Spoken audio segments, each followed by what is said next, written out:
सब कुछ है ब्राह्मण देवता के पास में, लेकिन ब्राह्मण देवता बड़े दुखी हैं, क्योंकि धन भी है, संपत्ति भी है, भोग भी है, सब कुछ है, परंतु संतान नहीं है। संतान के कारण दुखी है। कोई गाय ला करके बांध लेते हैं घर में तो वो भी बांझ हो जाती है, कोई बच्चा नहीं दे पाती। कोई वृक्ष लगा ले घर में तो वो वृक्ष भी सूख जाता है। और अगर पितरों के लिए जल देते हैं तो पितर भी उनका जल ग्रहण नहीं करते, बहुत दुखी। तो एक दिन ब्राह्मण देवता ने सोचा कि क्या करें, तो चलो आज कोई उपाय ढूंढना चाहिए।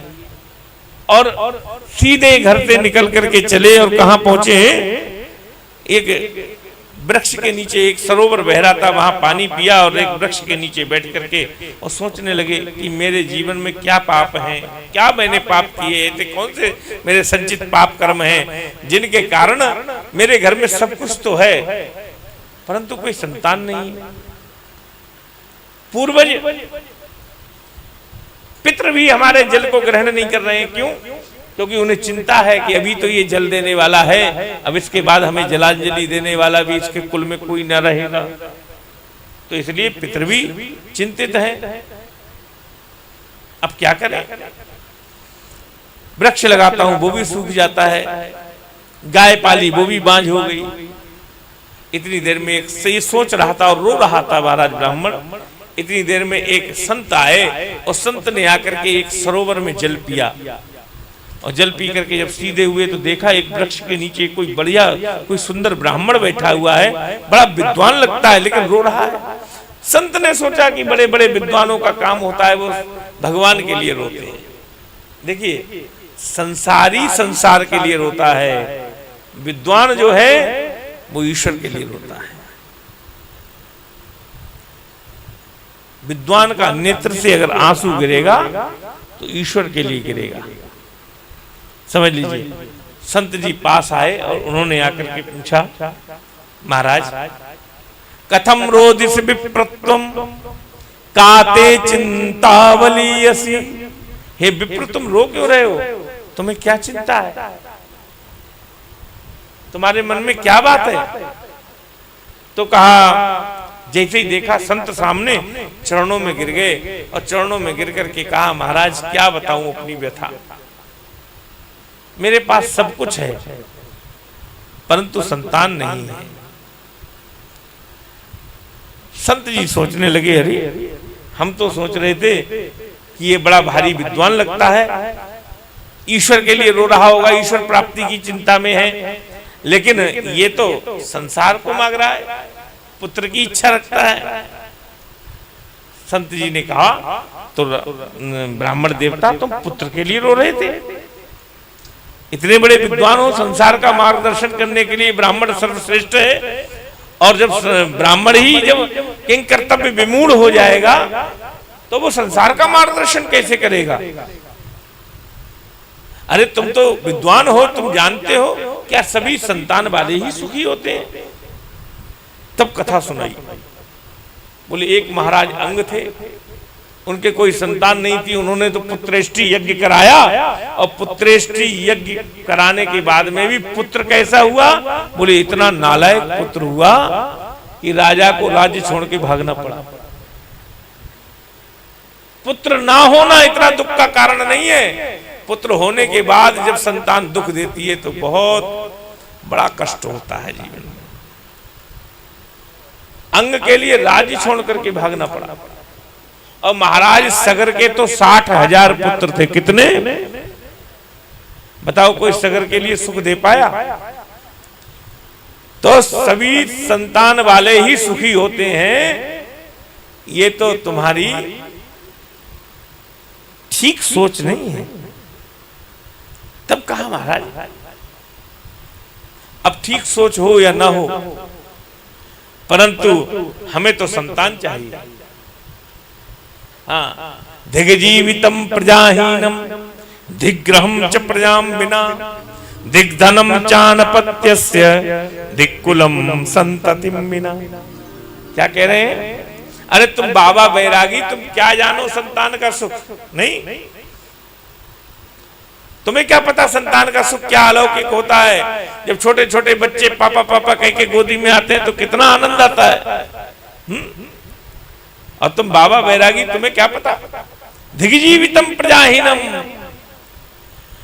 बोले प्रजाहीन राजा को धिक्कार है। जिसकी प्रजा नहीं, ऐसा क्या राजा। दिग्ग्रहम च प्रजाम बिना, और यहाँ प्रजा का घर के संबंध में प्रजा का अर्थ है कि घरवाली। जिस घर में घरवाली ना हो, पत्नी ना हो, ऐसे घर को धिक्कार है। क्योंकि घर का अर्थ ये नहीं ईंट पत्थर से बना लिया वो मकान हो गया। ना ग्रहम गृह मित्याहु गृहिणी गृह मुच्यते, गृह घर वही है जिसमें गृहिणी हो।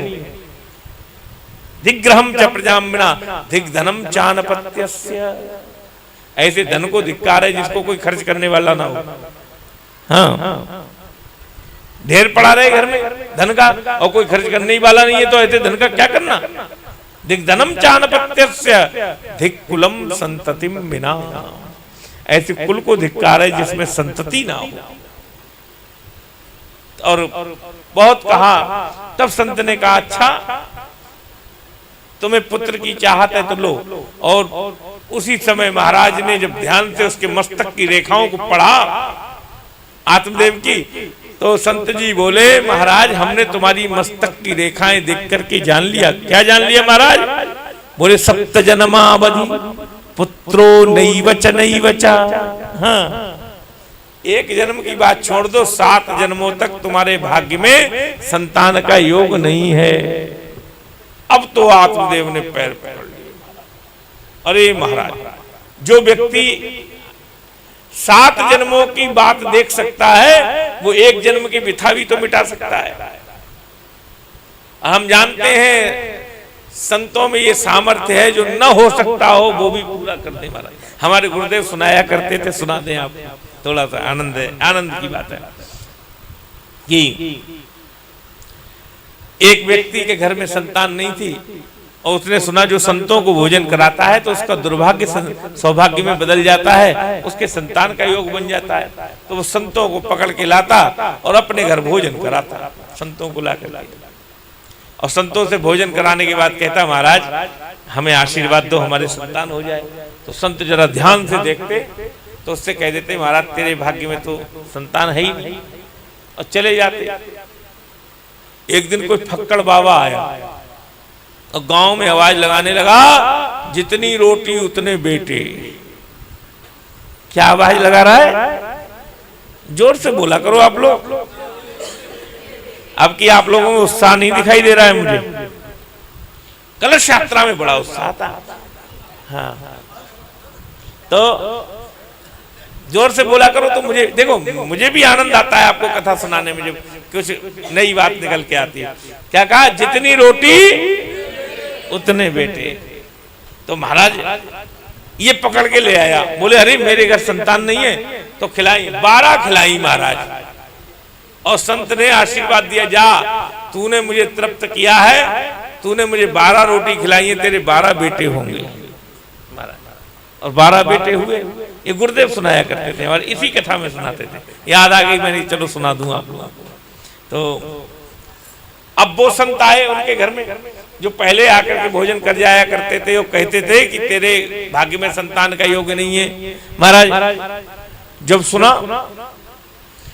जब उन्होंने देखे, बोले भक्त ये किनके बच्चे घूम रहे हैं। बोले आपकी कृपा से कोई एक फक्कड़ बाबा आए थे, उन्होंने आवाज लगाई जितने बेटे जितनी रोटी उतने बेटे। 12 खाई, देखो 12 खेल रहे हैं। तो उन फक्कड़ संत ने भगवान का ध्यान लगा के कहा कि महाराज एक के द्वारा 12 दिला दिए, एक आध हमारे द्वारा दिला दिया होता तो हमारा भी मान रह जाता है। तो भगवान बोले कि वो फक्कड़ संत था, तुम तो हमसे पूछते थे कि इसके भाग्य में संतान का योग है कि नहीं है, तो हमने कह दिया नहीं है, तो तुमने कह दिया नहीं है। उसने हमसे बिना पूछे ही कह दिया कि जा तुझे 12 दिए, तो हम उसकी बात काट कैसे सकते थे। बोलो वृंदावन बिहारी लाल की जय। तो ये संत का प्रभाव है कि संत आत्मदेव सोच रहे हैं कि जो मेरे 7 जन्म की व्यथा जान सकता है वो मेरे 1 जन्म की व्यथा मिटा नहीं सकता है क्या। इसलिए चरण पकड़ लिए और कहा महाराज मुझे संतान दिलाओ, अन्यथा तुम्हारे चरणों में सर पटक पटक के जान दे दूंगा और तुम्हें लगेगी ब्रह्म हत्या। महाराज संत जी ने सोचा हमने इसका भले दुख पूछा और इसके दुख के चक्कर में हमें ब्रह्म हत्या के चक्कर में पड़ गए। संत ने कहा अच्छा ब्राह्मण देवता तो सुनो। उसी समय एक फल झोली से निकाला और कहा सुनो पंडित जी महाराज, तुम्हारी पंडितानी अगर नियम पूर्वक रहेंगी तो उन्हें बड़ी सुंदर संतान का योग प्राप्त होगा, बहुत सुंदर संतान होगी, बहुत योग्य संतान होगी, लेकिन नियम पूर्वक रहना पड़ेगा। एक समय भोजन करना है, किसी की चुगली नहीं करनी है, सत्य बोलना है। देखिए माता के आचरण का प्रभाव गर्भगत शिशु पर पड़ता है, ये समझना चाहिए। इसलिए जब गर्भ में शिशु हो तो शुभ आचरण करना चाहिए। सुंदर शास्त्रों को पढ़ो, भगवान के दर्शन करने जाओ मंदिर में, बढ़िया शास्त्रों को पढ़ो, बढ़िया कथाओं को सुनो, सुंदर सत्संग करो, बढ़िया भजन करो, उसका प्रभाव गर्भगत शिशु पर पड़ेगा। तो महाराज कहा कि सुंदर आचरण करे।